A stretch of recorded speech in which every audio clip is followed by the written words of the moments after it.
There is evidence that someone, or more accurately something, has tampered with our nuclear capability. And that something may not be of this world.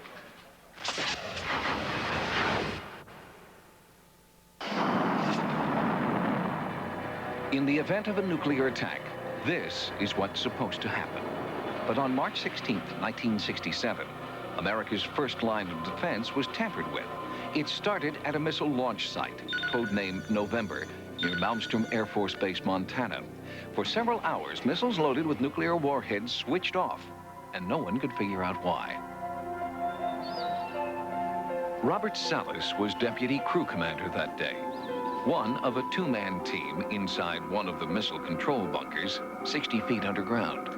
I got a call from one of my security guards upstairs. He said that he and other guards had seen UFOs flying over the area. I didn't think he was serious. Basically, we hung up.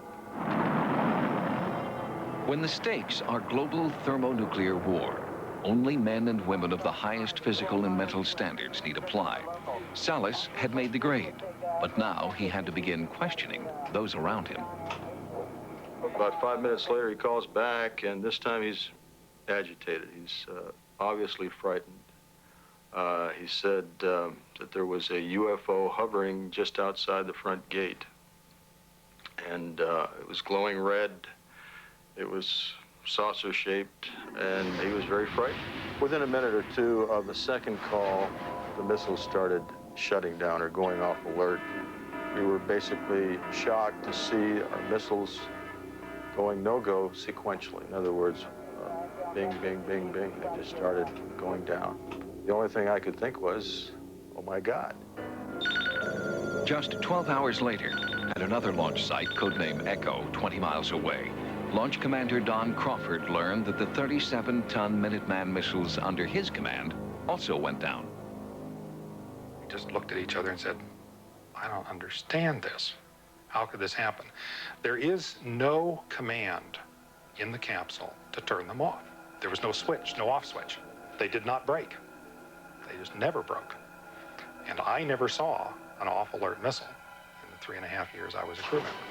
3 weeks earlier, Crawford had also taken a panicked phone call from a security guard who claimed to have seen a UFO over the silo. He was a very terrified young man, and he could not identify what he was seeing. In other words, this was not an airplane. It was way too low and too close, and it also didn't go away.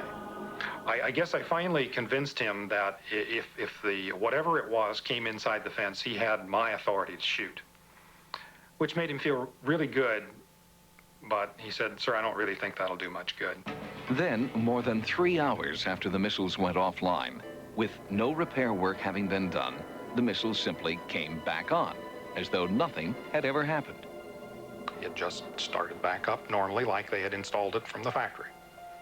And so they found no broken pieces, no broken cables, no, nothing like that. It just started back up.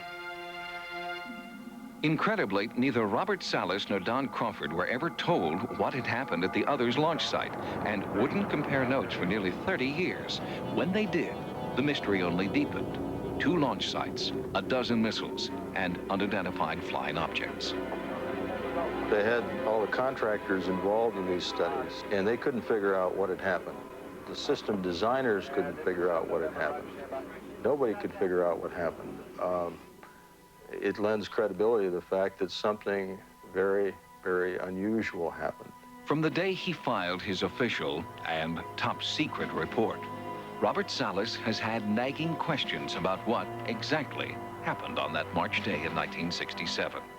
30 years later, Salas still wants answers and has enlisted the help of people like Jim Klotz, who is an expert in the procurement of previously classified military documents. Just recently, they struck pay dirt with this report. It is the Air Force's official and now declassified investigation of the Echo and November incidents.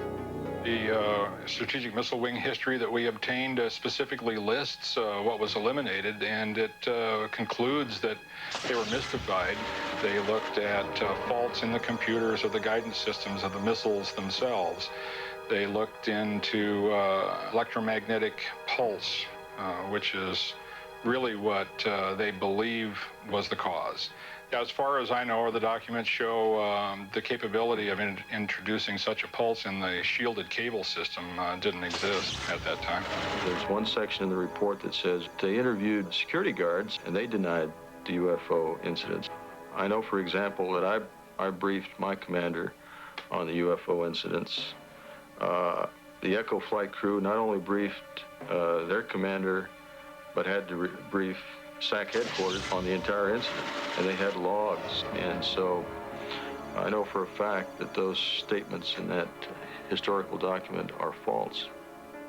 Some researchers believe that the shutdown may have been a training exercise to test the mettle of the launch crews.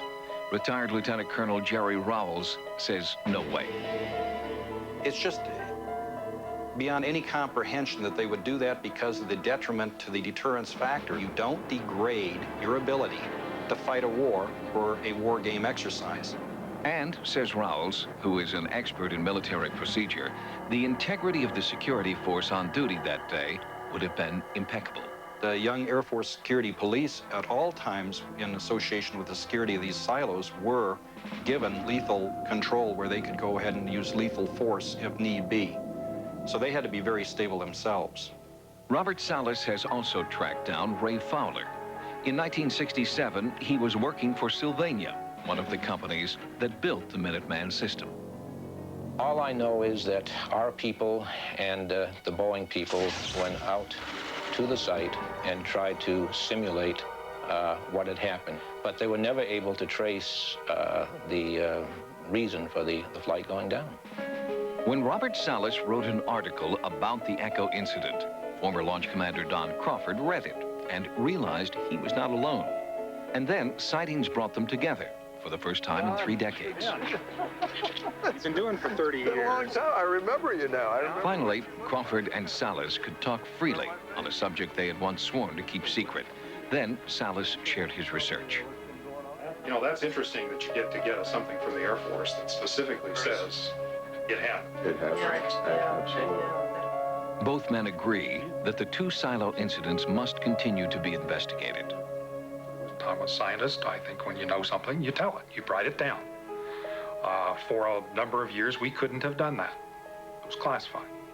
Now that it's not classified, there's no reason not to put it public. Certainly, if the UFO, whatever it is, has the capability of shutting down our missiles as they did, it's in the public interest to make this an open debate as to what it all means. Bob Salas's testimony is an important first step, but more people who were in the military, people who were there, need to come forward before the whole truth can be known about what really happened March 16th, 1967.